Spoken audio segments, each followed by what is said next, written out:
She thought she'd won. She had no idea I was just getting started. My name is Alex, and I run a commercial logistics company. I bought my house on the edge of town for one reason: peace. No noise, no drama. Just me, my backyard, and a 20-year-old wall of towering cypress hedges that gave me total privacy from the house uphill. Then Linda moved in. Retired real estate agent, power-hungry, and unfortunately, the new HOA president. From day one, she had one obsession: her million-dollar view of the lake and mountains. And according to her, my hedges were the only thing standing between her and a $200,000 property value boost. She begged, she guilt-tripped, she claimed. I was being selfish, I told her. Linda, I don't want you staring into my kitchen every morning. She took that as a challenge. So, last week, while I was out of state for a 3-day logistics conference, she saw her chance. She waited until my truck pulled out of the driveway, then walked onto my property without permission and chopped down my hedges like they were weeds. When I got home, my stomach dropped, my sanctuary destroyed, my yard fully exposed. And there she was standing on her balcony with a glass of white wine, smirking like she'd just pulled off the heist of the century.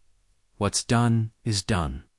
Alex, she said, taking a sip, enjoy the view. I couldn't reattach 20 years of growth, but I could do something better. Because here's what Linda forgot. I don't just ship cargo, I own the containers. That night, I dug into the city's zoning code like my life depended on it, and buried in Section 4, to be noise abatement. I found the loophole of a lifetime. A homeowner may erect a solid privacy barrier up to 30 feet tall if natural screening has been removed. Causing loss of privacy?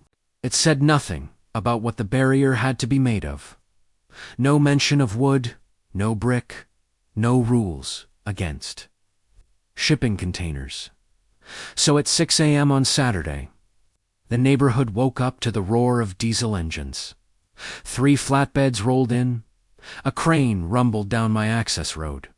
And on those trucks, my not-so-secret weapons: a graffiti-covered blue container, paint peeling like dead skin, an orange one, half-eaten by rust, and a red one, dented from a forklift collision, ugly enough to scare birds away.